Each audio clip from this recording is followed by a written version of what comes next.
Hey viewers, welcome back to my channel Stree World. और आज देखिए सुबह सुबह कितनी बारिश हो रही है और मुझे तो ऐसा फील होता है कभी कभी कि मोटिवेशन का कनेक्शन ना कहीं बारिश से भी होता है। मतलब जब मौसम बहुत अच्छा होता है तो एफिशिएंसी हमारी बढ़ जाती है पढ़ाई करने की। बट जब मौसम अच्छा नहीं होता है, फॉर एग्जांपल कुछ दिनों पहले बहुत गर्मी पड़ रही थी, तो पढ़ने का उतना ज़्यादा मन नहीं करता है क्योंकि हम खुद में भी बहुत ज़्यादा परेशान रहते हैं।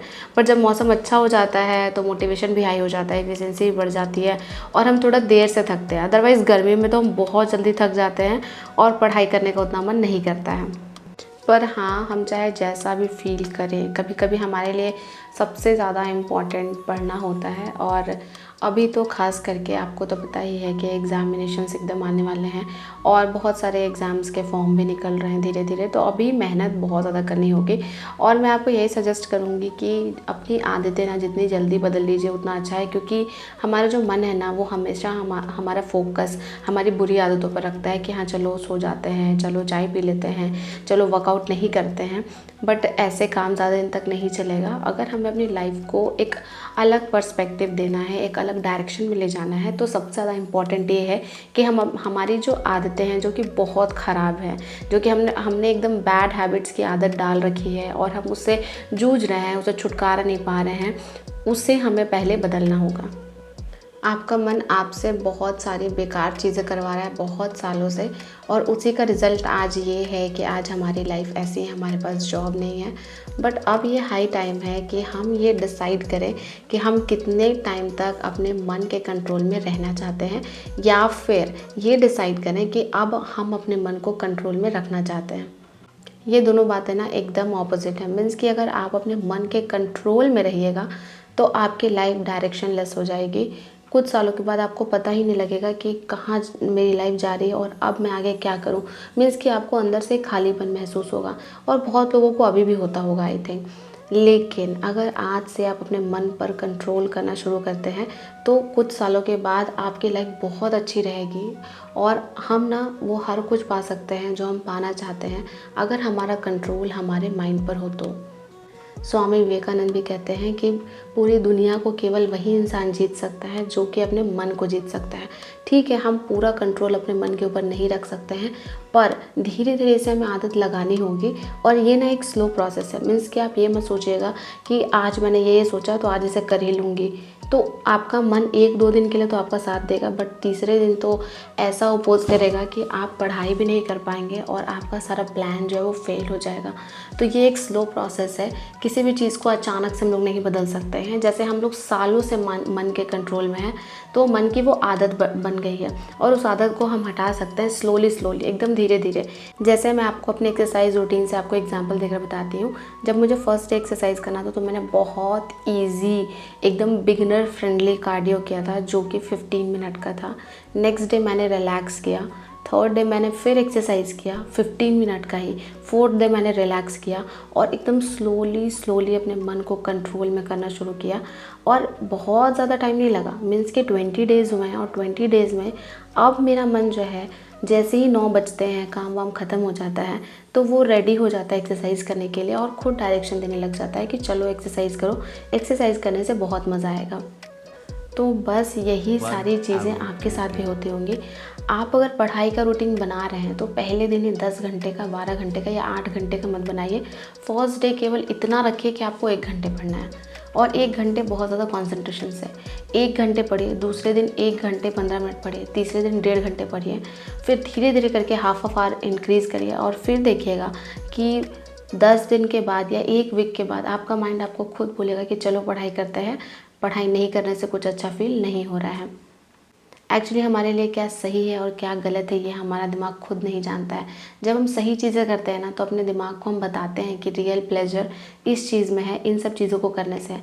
और जितना ज़्यादा आप डिसिप्लिन में रहेंगे उतना ज़्यादा आपका माइंड कंट्रोल में रहेगा। ये एक बहुत बहुत बहुत इंपॉर्टेंट फैक्ट है। और जितना ज़्यादा इनडिसिप्लिन में रहेंगे उतना ज़्यादा आपका माइंड जो है आपके कंट्रोल में नहीं रहेगा। एक और तरीका है मन को कंट्रोल करने का, वो है मेडिटेशन। बट हाँ, बहुत लोग ये कहते हैं कि जब भी वो आंख बंद करते हैं मेडिटेशन के लिए तो बहुत सारी नेगेटिव थॉट्स चलने लग जाती है। आप खुद सोचिए कि आपका दिमाग आपको आंख खोलकर 24 घंटे रहने देता है, बट जब आप आंख बंद करके 5 मिनट ध्यान करना चाहती हैं तो वो 5 मिनट भी ध्यान आपका दिमाग आपको करने नहीं दे रहा है। सोचिए ऐसे दिमाग से हम कैसे किसी एग्ज़ाम को क्रैक करेंगे। ये बहुत ज़्यादा ज़रूरी है कि अपने माइंड को पॉजिटिव चीज़ें फीड कीजिए। जैसे जैसे पॉजिटिव चीज़ें फीड कीजिएगा दिमाग में पॉजिटिव चीज़ें आएंगी, और फिर जब ध्यान करने बैठिएगा 5 मिनट के लिए या 10 मिनट के लिए सोचने बैठिएगा, तब सारी पॉजिटिव चीज़ें ही आप सोचिएगा। तो चलिए, आज है मेरा 75 हार्ड चैलेंज का डे 20। तो अभी मैंने सारा काम कंप्लीट कर लिया है, 2 घंटे की पढ़ाई भी कर ली है लगभग, और अब मैंने अपना फ्री ट्रेनिंग मोड ऑन कर दिया है। और यहाँ पर देखिए मेरा वॉच ना मुझे दिखा रहा था पानी पीने के लिए, क्योंकि ऑलरेडी मैं जो काम कर रही थी, झाड़ू पोछा जो भी, उससे मैं थक गई थी, तो इसीलिए इंडिकेशन दे रहा था पानी पीने के लिए। तो फिर थोड़ा सा पानी पीने के बाद मैंने एक्सरसाइज शुरू कर दिया, और आज भी लगभग मैंने 500 कैलोरीज बर्न किए हैं। और सच बता रही हूँ, आप एक्सरसाइज की हैबिट डालिए, धीरे धीरे आपकी लाइफ डिसिप्लिन होते जाएगी। तो फाइनली सारा एक्सरसाइज करने के बाद मैं फ़्रेश हो गई हूँ। फ्रेश होने के बाद मैं आ गई हूँ दोबारा से पढ़ाई करने के लिए, और अभी बज रहे हैं दिन के 11:30। थोड़ा सा लेट हो गया है आज, कोशिश कर रही थी कि 11 बजे तक हो जाए, बट नहीं हो पाता है क्योंकि बहुत सारा काम होता है नहाने के बाद भी। तो बस अभी मैं हिस्ट्री का एक लेक्चर अटेंड करूँगी, और हिस्ट्री में अभी तो एंशंट हिस्ट्री में पढ़ रही हूँ और सर महाजनपद काल ही पढ़ा रहे हैं, तो बस उसी का लेक्चर मैं अटेंड करने जा रही हूँ। और आज का जो लेक्चर था इसमें सर ने भगवान बुद्ध के बारे में पढ़ाया है, और अभी 2-3 क्लास और लगेंगे भगवान बुद्ध के बारे में पढ़ने में, क्योंकि सर ना बहुत ज़्यादा डेप्थ में पढ़ा रहे हैं। लेकिन कभी कभी मुझे डाउट भी होता है कि प्राइमरी में मीन्स की 1 to 5th क्लास में इतना ज़्यादा डेप्थ में क्वेश्चंस आएगा क्या, क्योंकि ज्योग्राफी का भी मैंने पूरा लेक्चर कंप्लीट कर लिया है, तो ज्योग्राफी भी बहुत ज़्यादा डेप्थ में है। तो कभी कभी ये डाउट भी होता है। बट बीपीएससी टीचर का एग्ज़ाम तो फर्स्ट टाइम कंडक्ट किया जा रहा है। बहुत लोग पूछ रहे थे कि प्रीवियस ईयर टीचिंग एग्ज़ाम का कहाँ से पेपर मिलेगा। तो देखिए, प्रीवियस ईयर जो है वो 1993 या 1998 वाला आपको मिलेगा, या 2000 वाला। लास्ट एग्ज़ाम 2000 में ही शायद कंडक्ट कराया गया था, क्योंकि जब मैं बुक स्टोर पर गई थी ना, तो मैंने भी यही नोटिस किया कि 2000 तक के ही क्वेश्चंस थे। तो वो बहुत ज़्यादा पुराने पैटर्न है, मुझे नहीं लगता कि उस पैटर्न पे अब एग्ज़ाम कंडक्ट कराया जाएगा। तो सोचिए कि लगभग 10-15 सालों से एग्ज़ाम कोई कंडक्ट किया नहीं गया है, तो ये ऑलरेडी हमारे लिए एकदम न्यू है सब कुछ, ये एग्ज़ाम। तो उसी में मुझे थोड़ा कभी डाउट भी होता है, क्योंकि जब कभी भी कोई एग्ज़ाम फर्स्ट टाइम कंडक्ट कराया जाता है तो question generally easy to moderate level के पूछे जाते हैं, बहुत टफ लेवल का नहीं पूछा जाता है। 2 hours later. लेकिन अगर मैं कोर्स की बात करूँ तो सर बहुत ज़्यादा हाई लेवल का पढ़ा रहे हैं। आई मीन बीपीएससी जो बिहार पीसीएस एग्ज़ाम है उसका प्री लेवल तक का पढ़ा रहे हैं, तो ये अपने आप में बहुत ही ज़्यादा है मुझे लगता है। तो फाइनली मैंने एक लेक्चर जो है कंप्लीट कर लिया था, और उस लेक्चर को कंप्लीट करने के बाद फिर मैं लर्न करने लग गई थी हिस्ट्री।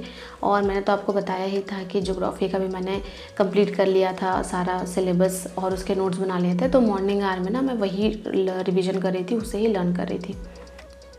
अभी मैं थोड़ा रेस्ट करने चली जाऊँगी, क्योंकि बहुत ज़्यादा लंबा टाइम हो जाता है सुबह से उठकर काम करना, पढ़ाई करना, एक्सरसाइज करना, फिर पढ़ाई करना। तो ऐसे में इस टाइम पे ना मैं थोड़ा 1-1.5 घंटे का रेस्ट कर लेती हूँ। थोड़ी देर रेस्ट करने के बाद मैं दोबारा से आ गई हूँ पढ़ाई करने के लिए, और ये है मेरी पढ़ाई का 3rd स्टडी स्लॉट। और आज 3rd स्टडी स्लॉट में मैं पढ़ूँगी एनवायरनमेंट एंड इकोलॉजी, वो भी एनसीईआरटी सार संग्रह के बुक से। बट हाँ, जिन्होंने केवीएस का एग्ज़ाम दिया है और आपके पास अगर ईवीएस का नोट्स है, तो मैं आपको सजेस्ट करूँगी कि आप उस नोट्स को एक बार पढ़ लीजिएगा एग्ज़ाम देने से पहले, क्योंकि मुझे लगता है कि 1 to 5th के एग्ज़ाम में साइंस से ज़्यादा इम्पॉर्टेंट ईवीएस होता है। मैं ये नहीं कह रही कि आप साइंस मत पढ़िए, आप साइंस ही पढ़िए, बट ईवीएस को भी आप इग्नोर मत कीजिए। ये भी बहुत ज़्यादा इम्पॉर्टेंट सब्जेक्ट है, अगर स्पेशली अगर क्लास 1 to 5th की बात आती है तो। केवीएस के लिए मैंने ईवीएस का बहुत अच्छा नोट्स बनाया था, बट वो नोट्स ना मेरा रांची में ही छूट गया मेरी बहन के पास। तो देखती हूँ उससे मंगवाऊँगी, नहीं तो फिर देखते हैं कैसे, या तो पीडीएफ फॉर्म में मंगवाऊँगी या फिर उसे कहूँगी कुरियर कर देने के लिए। क्योंकि जो प्रीवियस पेपर्स हैं ना, जैसे केवीएस, एनवीएस, तो मुझे लगता है कि इन पेपर्स का सहारा बीपीएससी ले सकती है एग्ज़ाम कंडक्ट कराने के लिए।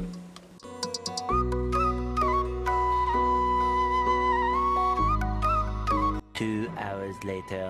फाइनली मैंने ईवीएस का 2 टॉपिक कंप्लीट कर लिया था पढ़ के, बट इसके बाद अभी मेरे घर में गेस्ट आ गए हैं तो मुझे उनको जाना पड़ेगा अटेंड करने के लिए। इस वजह से आज मैं ज़्यादा पढ़ाई नहीं कर पाऊँगी। और ना ससुराल में ऐसा ही होता है कि आप बीच बीच में ना डिस्टर्ब होते रहते हैं, तो कोई बात नहीं है, डिस्टर्बेंस भी मेरी लाइफ का पार्ट है और इसके साथ थोड़ा डील करने में सीख गई हूँ आजकल। बहुत लोग मेरे से पूछते हैं कि ऑफिसर्स एकेडमी में कैसा पढ़ाते हैं, तो देखिए मैंने वहाँ से केवल हिस्ट्री और ज्योग्राफी पढ़ी है। हिंदी, इंग्लिश या फिर रीजनिंग और मैथ्स मैंने वहाँ से नहीं पढ़ा है, तो मुझे उसका आइडिया नहीं है कि कैसा पढ़ाते हैं, क्योंकि मैथ्स और रीजनिंग मेरा अच्छा है और हिंदी इंग्लिश की तैयारी मैंने केवीएस के टाइम पे ही कर ली थी। तो बस आज मैं इतना ही पढ़ूँगी। मिलती हूँ नेक्स्ट व्लॉग में, तब तक के लिए अपना ध्यान रखना एंड टेक केयर।